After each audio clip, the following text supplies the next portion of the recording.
time for the Below the Yellow Line studio. It's the Below the Yellow Line podcast. Hello, everybody, and welcome back to the Below the Yellow Line podcast. Very excited to have another owner of another short track here today, Mr. Glenn Luckett, the owner of the Salem Speedway in Salem, Indiana. Sir, how are you doing today? Good. Actually, I'm not the owner. I'm the general Or the general manager. I'm sorry. And Nick Bohannon is the actual owner, so I'm going to make sure he gets his due props. That's good. I apologize. My mind is scrambled like an egg here. Jumping right in here, I do want to ask, how did you kind of come to get into your job? And what was kind of the process of you becoming the general manager of the Salem Speedway? Well, it's kind of a long process. I actually started racing. I raced myself from like 1990 to 2002. Raced at Louisville Speedway, and I raced at Salem a little bit. And I actually worked at Salem from 1995 to 2000 for Owen Thompson. And at the same time, I started Champion Racing Association, CRA, with some other guys. Went and did that full time starting in 2001, and did that through last year. Actually, for about 25 years we did it. And we sold it to Bob Sargent a year ago, January. And my agreement was I had to work for him for a year, which I did. And then Nick bought Salem last January and called me and really wanted me to come back on board and be his general manager. So we talked and worked things out. And that's how I ended up back at Salem. That's a story. I think I'm actually going to get to talk to Bob on, what day is today? The 12th. So on the 21st, I believe, I'll be able to sit down with Mr. Bob Sargent. My next question for you, and you mentioned you were a driver, so I'm sure, this helps a little bit, but what is your relationship like with the drivers at the track, and what is your relationship with the fans like as well? I think the drivers have got a really good relationship. I mean, obviously, as many years as I've worked with racers, I've kind of come to know, how they are, how they act, what they need, what they expect. And, I learned at a very young age that you're never going to make everybody happy. So you got to do what you think is best and be able to sleep at night with your decisions. And it's not always easy. It's changed a lot. I mean, I think short track racing has changed a lot in the last 10 years. Fans aren't the same. Drivers aren't the same. There's not the commitment that there was 10 years ago or 15 or 20 years ago. It's a lot harder, obviously. Cost has always been an issue, but help really seems like it's been the biggest issue the last 5 years. People just struggle to get people to come to the racetrack and help them. It's just hard. I mean, it's help everywhere. Every business that I know of is looking for people to help. So it hasn't made it any easier on those guys. Racers also aren't as committed, I don't think, as they used to be. People aren't really interested in running for points all the time. They kind of want to race when it's convenient for them to race, or a bigger event or something that they feel like it's fun to go to. So you got to be real careful on, how you schedule stuff, when you schedule stuff, and it's a lot harder than it used to be.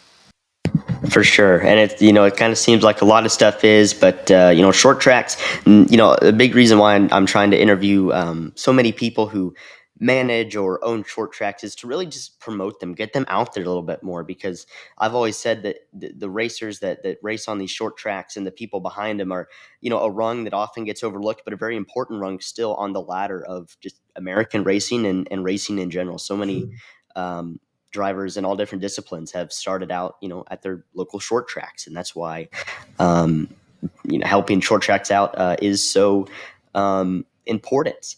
I'm going to ask you a question now, and it's absolutely okay if you don't know an answer, if you just know a little bit, or if you know an entire encyclopedia's worth. But tell us what you can kind of about the history of the Salem Speedway. Indiana, obviously a very rich racing state. But what do you know kind of about the history of the track that you general manage? To me, it's an honor to be the general manager there. The place has got so much history. Actually built in 1947 was when it was built. Actually, Frank Funk, who built Winchester Speedway in like 1916, he actually helped design the track. And it's been there. It ran the very first race, like I said, 1947. It was a cinder track. Obviously, open wheel racing was the big thing back then. Sprint cars, that's where the main thing was, and a lot of guys. I mean, it was nothing to see. AJ Foyt, Mario Andretti, the Vukovic's, Bettenhausen's, all those guys would come to Salem and race at that track. And we've got some pictures from back in the 50s and the 60s, and it's amazing how many people would come out just to watch a sprint car race. Because those were national heroes. People knew those people all over the United States, and when they would come into town, it was a big deal. And there's just so many people that have raced there. I mean, even look, I'm going to call them younger guys. Some of them they're already retired, but like Tony Stewart, Jeff Gordon, those guys, they both cut their teeth at Salem too, racing open wheel. And we've had a lot of stock car guys. I mean, Rusty Wallace, Mark Martin, Benny Parsons, all those guys all raced at Salem in stock cars, and that was kind of their jumping off to get into NASCAR. Was a stop at Salem Speedway, and winning races. People, in fact, AJ Foyt was said, if somebody can win races at Salem Speedway, then they can win races anywhere. So it's a tough racetrack. All those high bank half miles like Winchester are tough. It's not everybody likes it. Not everybody wants to come race at those tracks. It's a challenge. I mean, even racing from a mini stock to a front wheel drive, a street stock, and a late model, all those things. It's a tough place to get a hold of, and you gotta be brave to race the high banks. You certainly do, and short track racing, it's a lot tougher than a lot of these guys make it look. And I believe I've heard that AJ Foyt quote before, and I probably just threw it off to the side, like I don't even know what a Salem is, but it's certainly a track that has a lot of history, and I think every short track has that history. I've gotten the good fortune of yesterday speaking with Tim Bryant, who's the GM of the Five Flag Speedway in Pensacola, and he, Darrell Waltrip won the Snowball Derby there in 1976. Guys like Pete Hamilton have won it. Donnie Allison, who was just recently inducted into the NASCAR Hall of Fame. So if you dig deep enough, you never really know who's raced and the who's who of who's won at your local short tracks. That's just another reason to go out there, get involved, buy a ticket, go to their social pages or website or whatever. Just get involved the best you can. What has been your favorite moment so far from working at the track or just from Salem Speedway as a whole? Probably just being in Victory Lane when races are over, just to see the elation on people we had a young driver named Connor Popwell, who's just 19 years old, and our average age of our gas series, which is a street stock class, very, very good street stock class. Most of those guys are, in their 40s. Several of them I used to race with at Louisville. And to see a 19-year-old kid come out against those guys and win a race, his first race, he was super excited. He goes out and wins a second, and a week ago he won his third. I mean, so he's on a roll, and to be down in Victory Lane with those guys and that family and stuff, it makes it all worth it, because you see those, they're so happy, and they've accomplished something, and it just takes all the work and the heart and all the other stuff you have to put up with, and it kind of makes you feel better. It makes you feel good, like you're doing something right. I'm sure it does, and I was just talking this afternoon. It's so funny to me that the one thing I've asked short track owners when I've asked them about their relationship with drivers or short track personnel. Sorry, no discredit to Nick Bohannon there, but anybody involved with the short track, they say everybody that's winning now seems so young. And I was just talking a little bit ago with former NASCAR driver Bill Lester, and he says he became a professional athlete at 45 years old. And and now you look and there's 15, 16-year-olds in NASCAR and the lower levels of open wheel racing and winning at your local short track. And you're like, shouldn't he be doing homework? No, he's just, beating guys twice his age, and they've been doing it for, decades. And he's been doing it for, probably for a decade and a half. Probably started go-karting when he was 5 years old. But it's just crazy to me how much the landscape of racing has changed. And that's true at really every level. Oh, yeah. We had several 12-year-olds that started racing late models with us when we were at CRA. Chase Elliott came on board with us at 13, won a race at Winchester. Not very old, young kid, and I remember going up to him and asking him, Chase, what's your goal? And he said, I'm gonna race NASCAR just like my dad.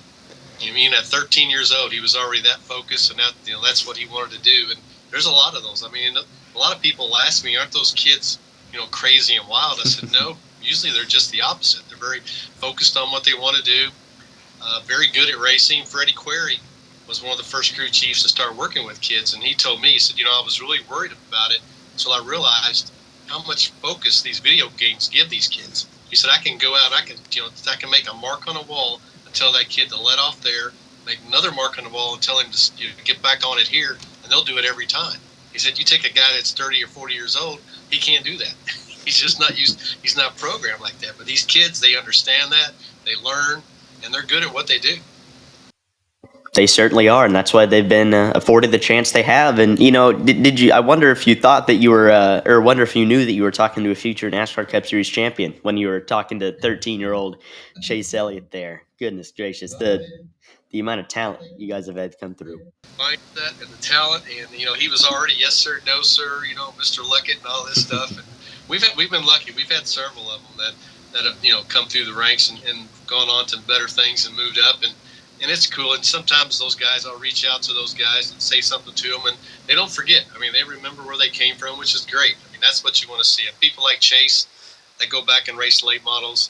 Kyle Busch did it for a long time. I got to know Kyle through his late model team, and he would bring people and come race. And, those guys that give back to short track racing, to me, those are the real heroes. I mean, Tony Stewart, he owns the short track. He owns sprint car teams. He gives back to short track racing. And all those guys, Ken Schrader. I mean, Ken Schrader, he races everything, anywhere, anytime, doesn't care. He's been in street stocks at CRE races. He's been in late models.